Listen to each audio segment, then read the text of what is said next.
Severiano Ballesteros was 2 behind when he won in 1979 and 84. Nick Faldo was tied for second at Muirfield last year. Sandy Lyle was 3 off the pace at Sandwich in 85. They both went on to win. But Price leads going into the final round, but as Mike Tancred reports, the likely winner is breathing down his neck. After the wet weather blues, David J. Russell gave his countrymen something to smile about. He came within an ace of a hole-in-one. That's a lovely... Here we go. Here we are. Oh, wow. It took Lanny Wadkins to go one better. Very exciting player, Wadkins. Oh, hello, hello, hello. We've done it. Oh, we've done it indeed. Well, would you believe it? Nick Price clung to his lead like a terrier. Never in doubt. He had Ballesteros snapping at his heels. 8 and 9. Oh! Ballesteros. And the big names in British golf also started to bridge the gap. Starting at level par, Lyle moved to 4 under. And Faldo's putting stroke finally found the mark. This putt put him 6 under, an equal leader with Price. But Price was rock solid. He finished with a 69, 7 under par for the tournament, and 2 shots ahead going into the final round. And in the United States today, 4 consecutive birdies by Australian Jan Stephenson still wasn't enough to help her win the $400,000 Boston 5 Classic. Jan played bridesmaid to the American Colleen Walker, who won by a record 8 shots. Jan Stephenson was on fire midway through the last round of the Boston 5 Classic until the 14th, when she pulled the ball into the woods, got a lucky bounce off a tree and landed beside an electrical box. The recovery shot didn't come off, and Jan paid out on the power box. Colleen Walker, who began with a 66, took charge.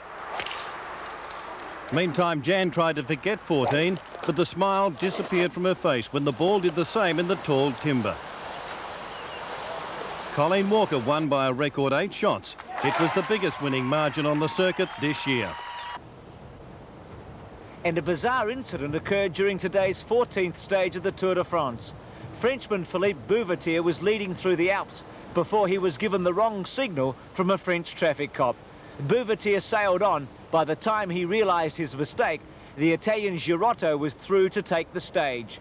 The overall leader is Spain's Pedro Delgado, who finished 2nd last year. Australia's Michael Wilson is 70th. And in Canberra tomorrow, the Australian hockey team is set to continue on their winning way in the Asanda Bicentennial Challenge against New Zealand.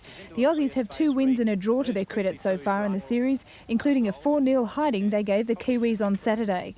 But according to coach Richard Agus, it should have been more. We missed a lot of goals. I think probably against New Zealand, realistically, we should have scored 8 or 10 goals, which would have been a thrashing in international sport. They'll get their opportunity to score a bag of goals against the New Zealanders tomorrow. And Wayne Gardner has continued his late challenge to regain his world motorcycling title. Overnight, the Australian won his 3rd straight race when he took the checkered flag in the Yugoslav Grand Prix. He now trails championship leader Eddie Lawson by 20 points.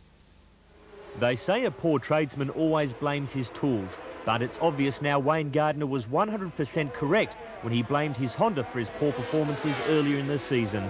After exhaustive tests, the Australian finally got his bike right 3 races ago, and he hasn't looked back. Today in the Yugoslav Grand Prix, Gardner won his 3rd straight event when he threw off a spirited challenge from Frenchman Christian Saron. Championship leader Eddie Lawson dislocated his shoulder yesterday and could manage only 10th.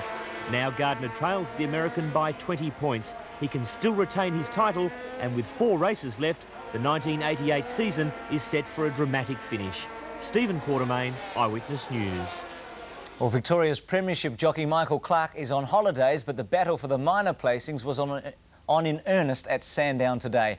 Darren Gauci is 4th, but gaining on Simon Marshall and Greg Hall, whilst teenager Darren Trianda-Fallu jumped 2 places to move into the top 6 following his winning double.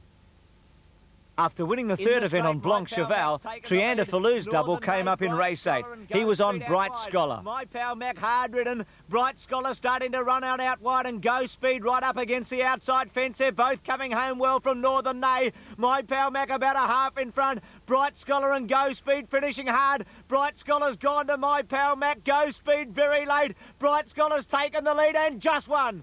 And earlier in the day, Darren Gauci was in great form when he moved a step closer to Greg Hall and Simon Marshall with a winning ride on Abbott's Gift.